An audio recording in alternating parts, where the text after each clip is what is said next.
Welcome back to Off Ball Takes. This is your host, Jarby Laws, and this is my co-host.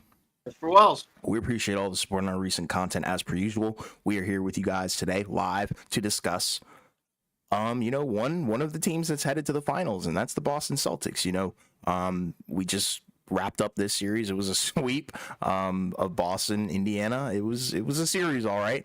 But please, before we do get started with today's topic of conversation, don't forget to like and subscribe, and follow us on Instagram and TikTok at the OBT Podcast for more content and updates. Yeah, we already got some comments in the chat from Keith Wells. Pacers fought hard, just like the Knicks. Pacers joined Knicks in Cancun. Yeah, I mean, again, if you kind of look at this series, obviously the Celtics went to the finals. They played, very well in crunch time.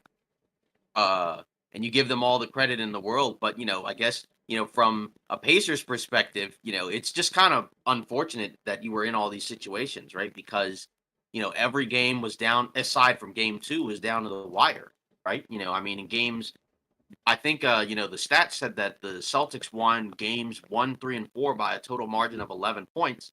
And the Pacers had a lead or were tied in the last 2 minutes of all three of these games. But, at the end of the day, the talent was too much for the Pacers to overcome. But it's just bizarre, right? Because then you can also say, like, the Celtics could have potentially lost all three of those games. But at the same time, I never really thought the Celtics were going to lose this one, right? I thought they might be able to come back after they, beat them in game three. But, again, you do give the Pacers a lot of credit because, they played, pretty well for most of the games. But then, unfortunately, in the fourth quarters, they pretty much unraveled, right? Like that game one pretty much was kind of the series right there, right? Because that game one, that was the one where it's like you completely gave that one away, right? Yeah. You like all they had to do was call a timeout, get the ball in bounds, right? And you advance it in the, front court or whatever, right?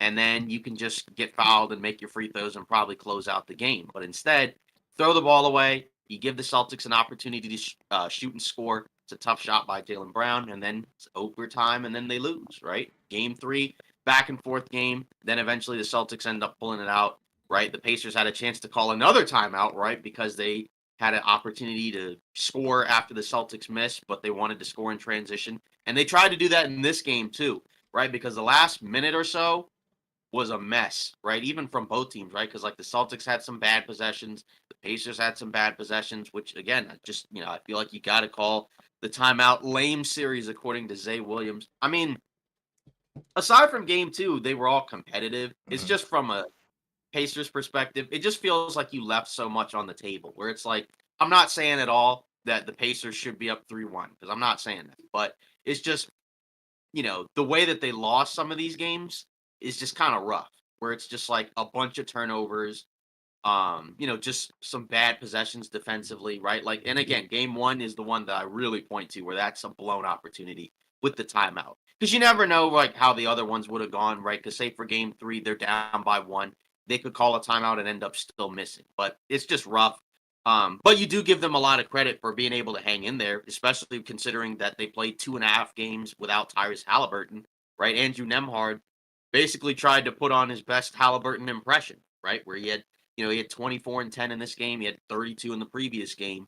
But it wasn't enough, right? Siakam, was really good, in game one and overall had a pretty solid series. And then, in the fourth quarter of this game, it was pretty rough, right? He had some turnovers, and then I don't know, just some weird defensive possession. Talent usually wins. Yeah. And that's why going into this series, the Celtics were heavily favored, right? Because as competitive as the Pacers were, you knew that the Celtics at some point were going to be able to just kind of out talent the Pacers.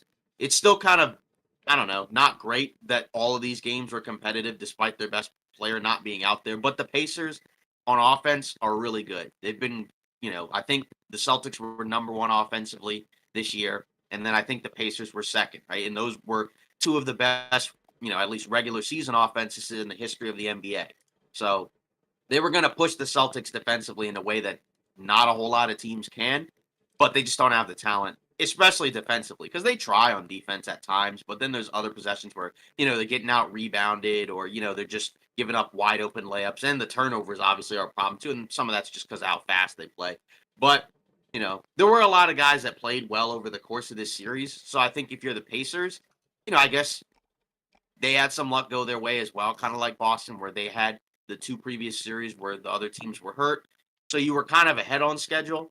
But I guess if you're the Pacers, you do feel, good about the future of this team. I just don't necessarily know if I would expect them to be in the Eastern Conference Finals next season. I mean, there's some variables there, right? Because like Halliburton can take another step forward. Um, Presumably you re-sign and bring back Siakam. Obviously you got some good bench guys, that including some guys, that you would assume next season will play a bigger role, right? Like Jarius Walker was their lottery pick. He didn't play at all. Ben Shepard started in these last two games, but he probably shouldn't really be a starter as of right now because he's just kind of, he's not really ready yet, right? Matherin, that's another guy for Indiana that didn't play at all during the postseason. So you kind of wonder what they do, whether or not they keep some of those young guys or do they kind of, make a push to acquire somebody better. I don't know, right? Like in terms of positionally, maybe you could say even though he played well, maybe you could have an upgrade from like say an Aaron Neesmith, right? Where maybe you have a wing that's a little bit better, even though he's not bad. But I don't know. Like, what is your analysis overall of the Pacers this series? Because again, I Okay. think there are negatives in terms of the end of games, but you are playing a very talented team, so it's kind of hard to get but so mad. But at the same time, I don't know. It does feel like that there's some bread left on the table. Yeah, I mean they got outplayed in all aspects. I think, and like you were talking about, they sold every game in the fourth quarter. Me personally, I thought the series really should have been 2-2. If everybody kind of executed the way that they were supposed to, especially in that fourth quarter. But you walk away from this series, I think, feeling okay, just because Tyrese Halliburton didn't play for like he only played one game in the series, 2 games pretty much. And you still pretty much were in the game 90% of the time throughout all 4. So it just sucks to go out on a sweep, especially at home. But you look at the roster and it's not horrible. We've seen worse, but it's awesome that they were able to get to this position in the first place. Yeah, you can hate on it. You can say, injury luck, yada, yada, yada. They were still here. They still competed and they never backed down. They never got ran off the floor. They never looked like they didn't belong there until it was like the final 2 minutes, like, the fourth quarter, where you don't feel too good about the coaching decisions for sure. And also kind of just some boneheaded things where you can kind of see that playing with that lightning quick pace doesn't normally help you, in situations where you need to calm down, draw up a play, versus turning the ball over multiple times back to back to back. But like I said, the roster doesn't look too bad. And like, I don't really have a whole lot to say about Indiana from this series. I think they did do some good things in terms of, limiting some of the bench guys, but you had nobody that could guard Jason Tatum. Jason Tatum found his footing, pretty much continued to put up numbers that he did last series, but, on better efficiency. Jaylen Brown also showing up as well. And I think you feel really good about, keeping that duo together, and we'll probably keep them together for the foreseeable future. But you just had no answer for anybody. Drew Holiday getting paint buckets, Derek White doing his thing, paint buckets as well. You just had no defense, and that's kind of the identity that Indiana's built, and they kind of have to live with that, But their offense is so potent, and you do have a lot of bench guys like TJ McConnell. Shout out to him.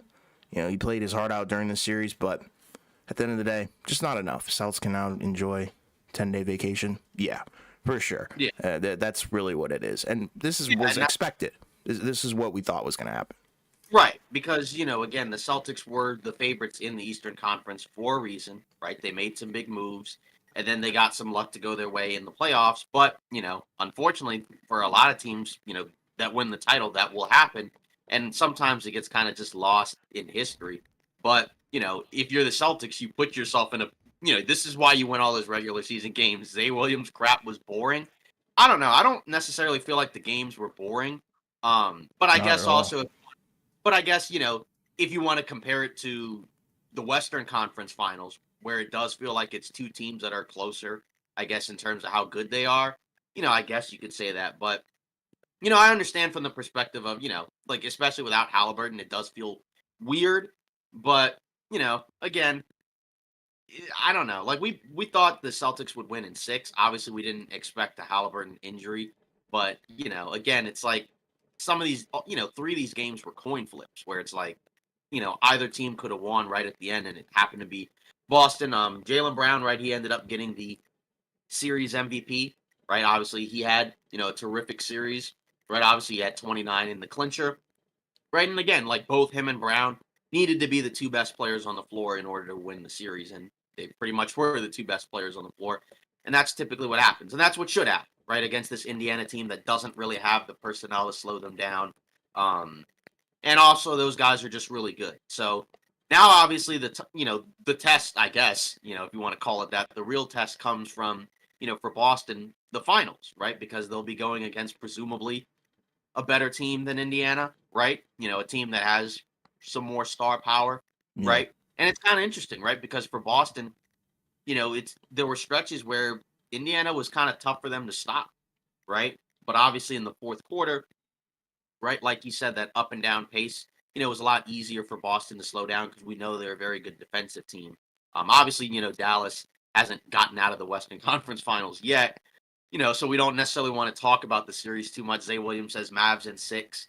But I guess, since, this series is over, I guess we could look a little bit, at the Western Conference, Should we talk finals about since their that. off seasons, like, or Indiana's off season a little bit? Yeah, sure. So, I mean, Okay. again, I Just kind of before we look. moved on. Yeah, from Yeah. Indiana's perspective, I just think again, some of these guys you're just going to look to continue to build around. Like I said, you're going to presumably re-sign Siakam. I'm going to assume they're going to keep some of these role players, maybe not bring everybody back. But I just wonder what they do with some of their young guys because you have the option of either keeping them and hoping they develop, or you could move some of them and push for doesn't have to be a star, but just like a better player than some of the guys on the roster, right? Like a better two-way player, than some of the guys they have right now. But at the same time, it's rough because I feel like if you're the Pacers, I just don't necessarily know if the Eastern Conference Finals is gonna happen for them again, just Mhm. because I feel like they had a lot of stuff go their way, Mhm. and they're not as good as Boston. So like Boston, theoretically could have a tougher path next year, but still get to the finals. Whereas I don't know if Indiana can necessarily do that. But again, Halliburton continues to improve and guys get more comfortable with each other because they made the Siakam trade, so now you can build off of that as opposed to you put together a roster before you acquired a star. So now you can kind of put together more of a roster that makes more sense.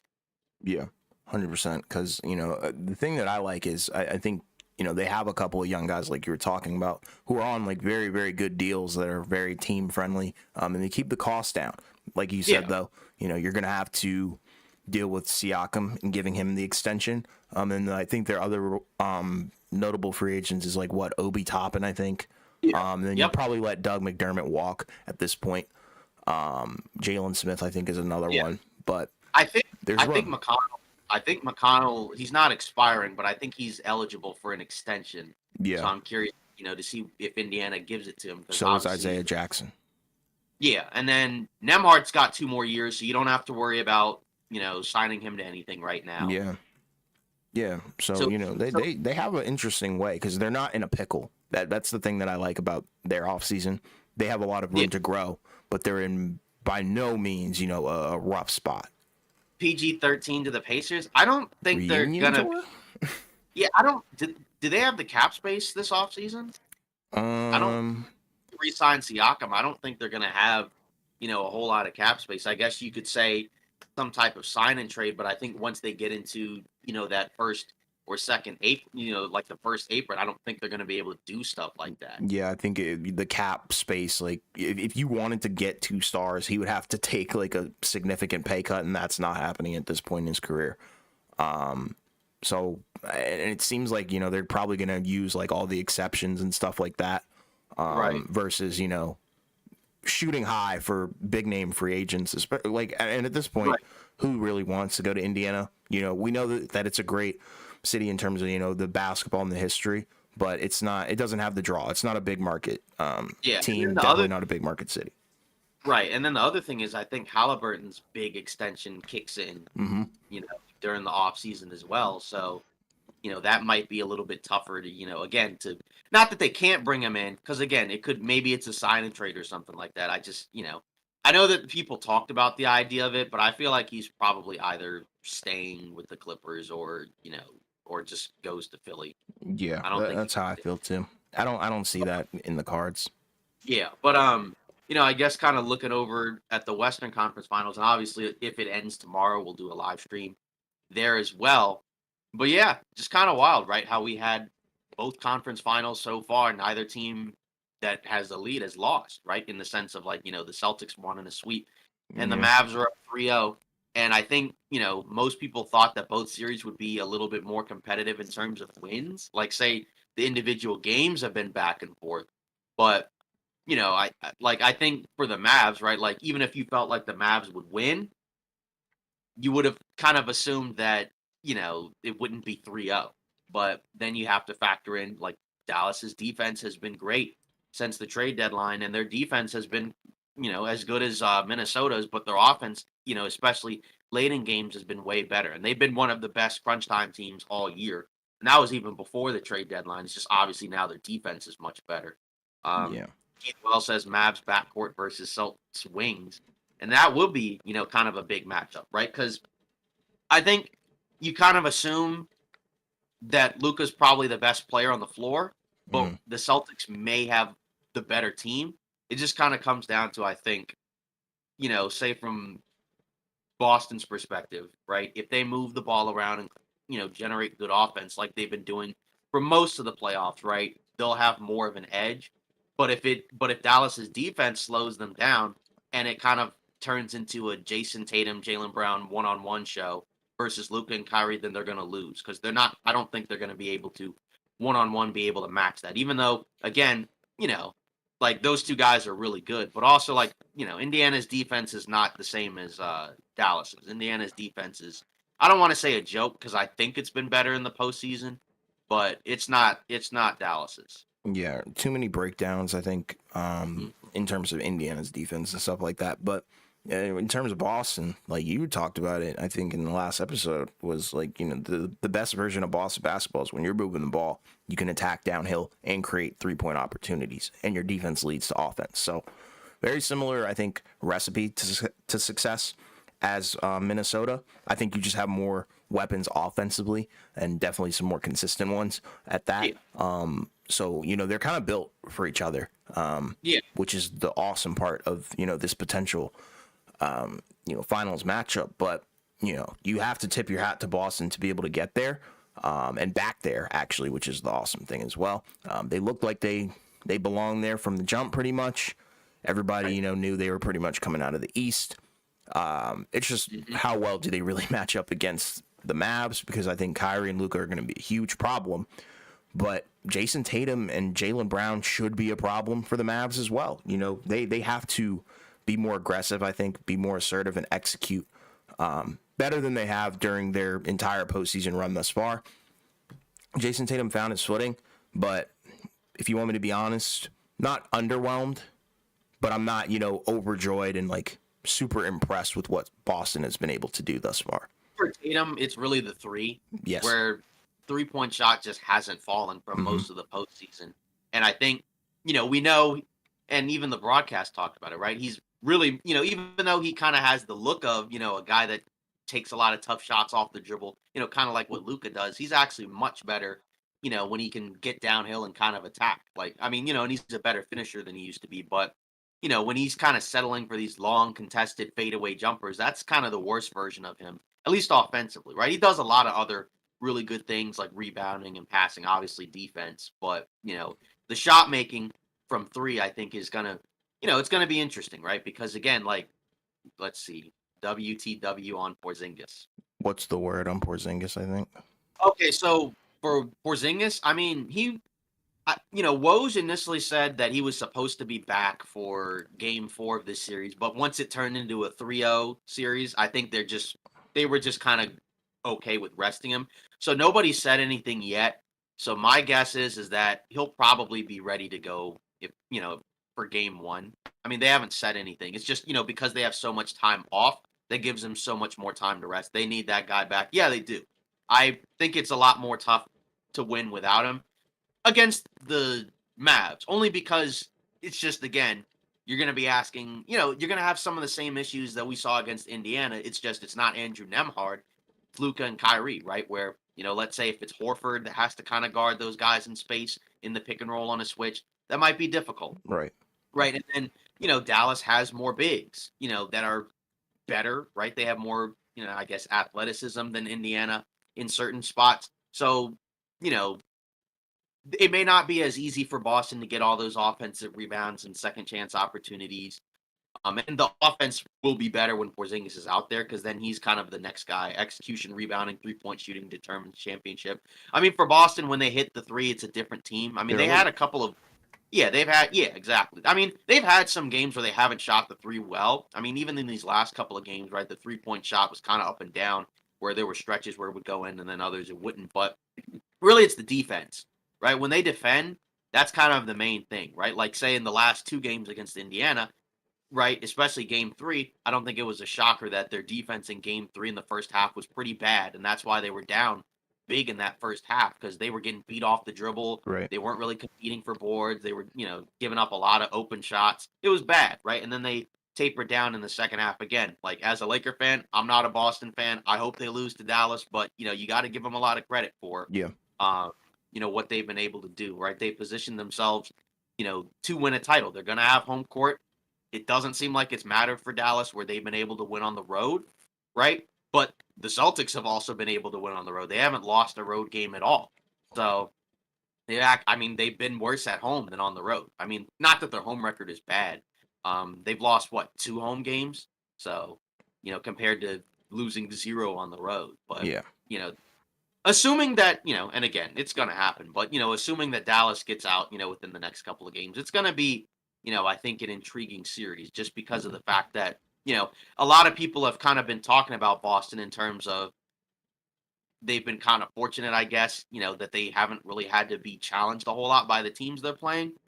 But, I guess if the Celtics were your team or if your team, was kind of in this position, I guess you'd kind of be happy about that, right? And again, that's kind of why you do take the regular season seriously so you can get that top seed so you can play, some of these teams. But they have, like two things can be true, right? It's been a cakewalk, but at the same time they're also in the finals. Yeah. So it would be worse for them if they didn't get in there. You know what I mean? Right. Like that yeah, but now they have to win it.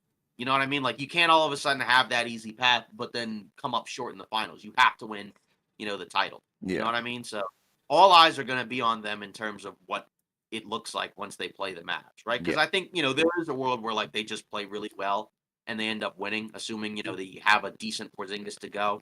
But there's also a world where Dallas's defense is better than Indiana's, and then it becomes like a tie game in the fourth quarter with a couple minutes to go, and Dallas ends up pulling it out because it seems like if it's a close game, like Luka and Kyrie got an answer for pretty much every defense that's been thrown at them. Yeah, which is awesome. That shows you how much skill they really do have. And yeah, this superstar matchup is going to be awesome. But I'm really intrigued to see how the role players, kind of That's the other, show up. Because yeah, if you look at Boston, like that starting five is a super team. I don't care what anybody says. People have different definitions, but Derek White is awesome on both ends of the floor. So is Drew Holiday. When Porzingis is there, elevates the ceiling even higher than Al Horford. So I'm really, really going to be hyped for this because what does a PJ Washington look like in the finals potentially? Yeah. What does and a that's Derek Jones Jr. look like in the finals? right, and that's my point when I think Boston has the better team, but I do think Dallas has the best player, but it may Right. not matter because again the Celtics, their worst player in the starting five is what, like Drew Holiday, and Yeah. it's like who's the worst player in the Mavs starting five? It's I guess you could say Gafford or maybe Derek Jones Jr. Right, Yeah. one of those two. Right. So that's a big difference. But And yeah, it's wild but because I don't know. I feel like I'm predicting like Mhm. for some reason I feel like Boston is going to come out flat in the finals. For some reason, I just feel like that's what's going to happen. They're not going to lose. I think they're probably going to win the title, but Mhm. I think Tatum's going to have like some really, really bad games in the finals. I don't know why. I just feel like that. It seems like that's going to be the trend. Yeah, so then that's kind of where you just assume that Jaylen Brown probably picks up some of the slack, and Right. then you get enough on both ends from like Drew Holiday, Derek White, Right. assuming Porzingis is there. again, that talent is kind of where, that's what sets the Celtics apart from a lot of these other teams. But, I guess, to kind of ask a couple other questions, right? So, which superstar do you think benefits more, right, from winning the title, right? Is it Tatum Hmm. or Luka? That's a good question. That's actually Hmm. probably one of the best questions that I've heard regarding that potential series. Because you got to look at it from both perspectives, right? If Yeah. you look at it from And feel, Jason Tatum, he's super young. and feel, yeah, and feel free in the chat to answer if you want as Yeah, well. please. If you're looking at Tatum, he's super young. He's been there before. I think that's the key. That's the difference between the two. Luka's been to the Western Conference Finals, but he hasn't touched the NBA Finals yet. If he does, if Luka does it on his first appearance, Hmm. I think that puts him in a different conversation. I think Oh, that makes him best player in the league. I'm not going to say best team, but at that point, right. best player in the league. He might win. Similar to what the Jokic, what the conversation about Jokic was, going into the offseason and coming into this season. I think that puts him in a different tier. But with Tatum, I think it'll validate all the hype that we saw from years ago, obviously. Okay.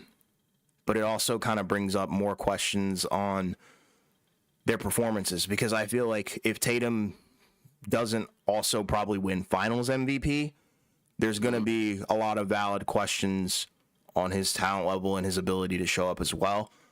So I'd probably, because I feel like with Tatum, he's under a lot more scrutiny than Luka.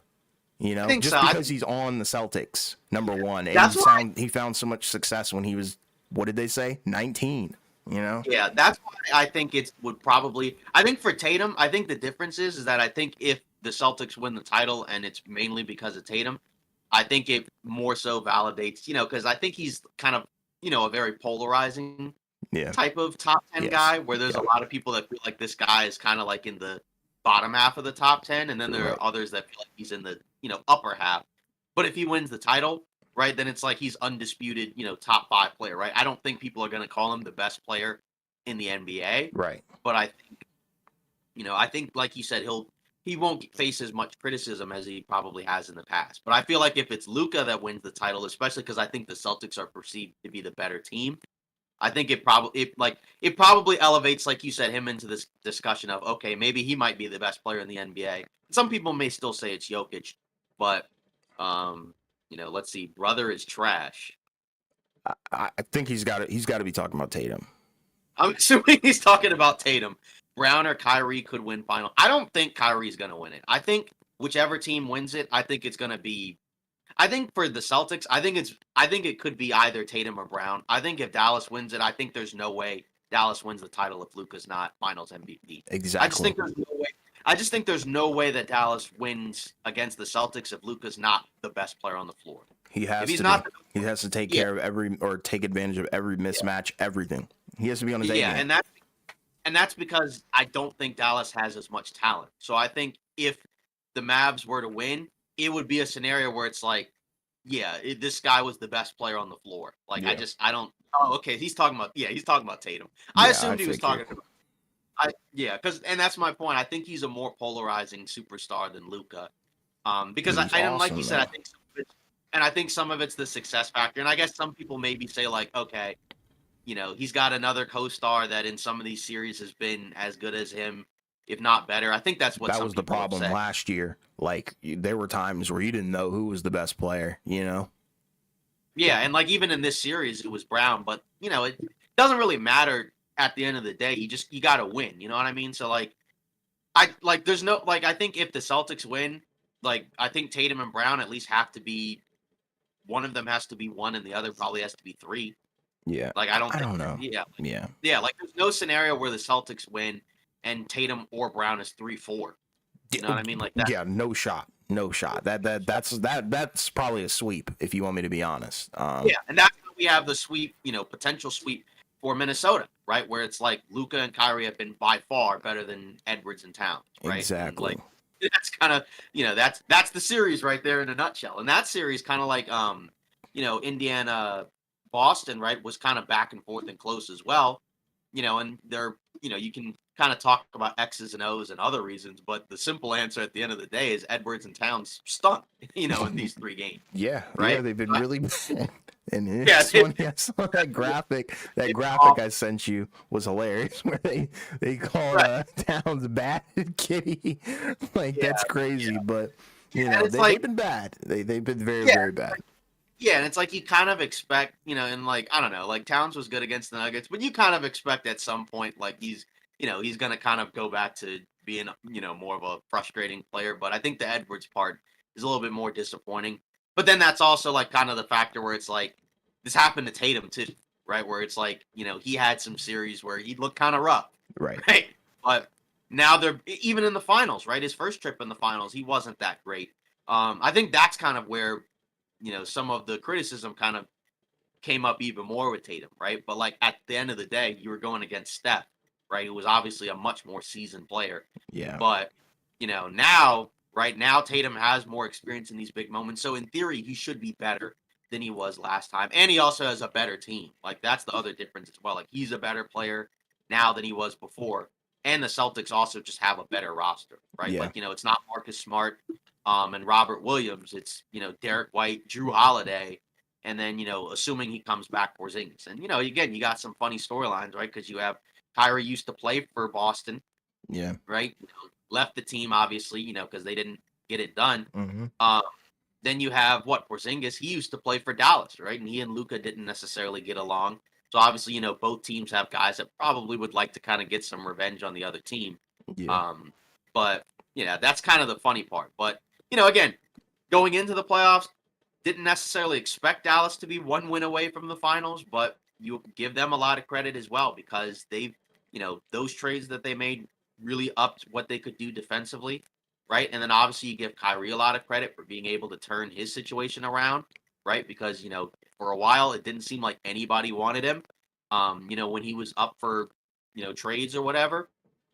Um, and there were reasons I think for why those teams were a little bit nervous about trying to trade for him. But Sure. he's been able to kind of flip everything, and he's been really good for Dallas, obviously, right? So I mean, they don't get this far at all without what he's been able to do. So Yeah. And it's been awesome just to watch the two of them, Kyrie and Luca, feed off of one another, make each other better, and make the whole team better as well. Because that was kind of the, negative, I guess, connotation or stigma surrounding both those guys was they're toxic. And complete opposite, complete turnaround, complete flip of the switch and change of the narrative, which is awesome yeah, for the league as a whole.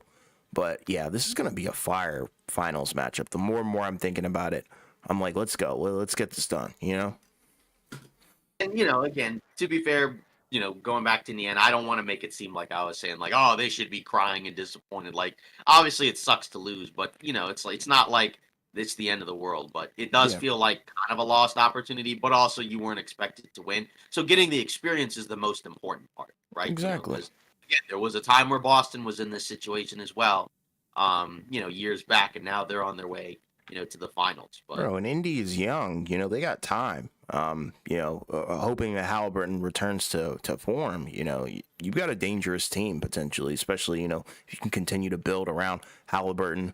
Adding some more pieces around Siakam as well, hoping that some other guys pan out. But mhm. it's tough. It is tough to go out like that, especially in a sweep. Like considering the history that you had in this postseason run, Mhm. it's rough. It's really tough. Yeah, and then again, like just going back to the possible Celtics Mavs matchup, right? Again, you got obviously the fans, right, in Boston. We know they're gonna cheer and clap for Kyrie Irving. Just kidding, they're not gonna Yeah, do that no, at they all. might throw Um, batteries at the guy. yeah, yeah, that's gonna be interesting. Um, because obviously there's some history there as well. But I don't know, like, and then I don't know. I guess so. You're kind of leaning towards Boston is gonna win, I guess, right? Yes. Okay, so Zay Williams says Mavs in 6. Um, I don't know. I like it's so bizarre. I like right now. I just don't know because I feel like with Boston, I feel like they are better. You know what I mean? So I think like Boston should be the easy pick, but there is a pathway for Dallas to win, right? It's kind of like when we look back at the Minnesota Dallas series, right, where it's like we both picked Minnesota to win that series, but there was a pathway for Dallas to win. And it's just kind of wild how the playoffs have gone, right? Where it's like, going into the postseason, I think most people assumed it was Denver and Boston, right? And then Minnesota beats the crap out of Denver, in some of those games, right? And then they beat them in game 7 after Denver blows the 20-point lead. Then everybody's kind of ready to say Minnesota. And then Minnesota basically ends up, sucking against, Dallas in the fourth quarters. Yeah. But, now, obviously we assume Boston was getting there, but, Dallas has been really impressive this postseason. So Yeah, they've been there's awesome. definitely, yeah. So, but I think, for the Mavs to win, again, like, you're going to have to find at least some way to slow down Tatum and Brown. And we don't have any regular season information to go off of. I think they played one time post trade deadline, but I don't think the lineup was the same at that point. And also, it's the regular season, right? Like the regular season matchups don't really matter as much because we saw Phoenix beat the crap out of Minnesota in the regular season, and then they got swept in the exact opposite way that the regular season matchups went. But like I said, as somebody who's not a Celtics fan, I hope they lose, but I feel like, I don't know. It feels like they're probably going to be able to pull it out if Porzingis is back, assuming he comes back, and I think he will be back. That starting 5 is just a lot to work with, I think, during a 7-game series. I think that's the part for, because again, like with the Mavs against Minnesota, you have the advantage offensively at the end of games against Minnesota, even though, Minnesota's the number 1 defense. But Boston is what? Like, I think they're 2 or 3 defensively, so they're up there as well, but they're way better offensively. So that's kind of the concern you would have if you're Dallas is you're going to have to work a lot harder defensively to slow that team down just because they have way more options. Again, even like their worst players in the starting 5 are guys that they don't mind running some offense through. Like, they don't mind at all running offense through Derek White or Drew Holiday. Yeah. Or even Horford, when he starts in place of Porzingis, right? Like, they have a lot of guys that you have to pay attention to. But, there's some things I think that the Mavs can definitely do for sure. Because again, like, you're still going to have the issue of, Boston's bigs are still going to have the issue of trying to slow down the lobs. They're still going to have the issues of having to stay in front of Tatum and Kyrie. But Boston should be able to effectively switch better than Minnesota does because they don't have to worry about always having 2 bigs on the floor. And they just, I think they have, I don't know, like, I mean, White and Holiday are the all NBA defenders. So, like, they're better defenders than Tatum and Brown, I guess. Yeah, 100%. Obviously. But Tatum and Brown are also no slouches defensively either, right? Which is pretty helpful. So, it's a scenario where where you don't necessarily have to always have Tatum and Brown on Luka or Kyrie. Like with Minnesota, it's kind of hard to not have Edwards guarding Kyrie because you just don't really have another option, right? Like, Mike Conley can't really guard him, and then Jaden McDaniels is mainly guarding Luka. So, whereas this time around, it's going to be a little bit different, but yeah, you're probably not going to see like Tatum and Brown exerting, probably, I will say Tatum. You're probably not going to see Tatum exerting a whole lot of energy on the defensive end, and it'll probably vary from night to night or game to game, depending on, who's got the hot hand. So, like, if Jaylen Brown is flying on offense, probably expect Jason Tatum to be trying to slow down Luka if he needs to switch or something like that, Like, defensively, Tatum, he's been great rebounding the ball, but he's going to have to do a little bit, it's going to be a little bit tougher, I think, rebounding wise, because you have some better athletes for Dallas and some better rebounders. Lively is kind of an intriguing situation, right? Because obviously we know he's out for this next game with the neck sprain.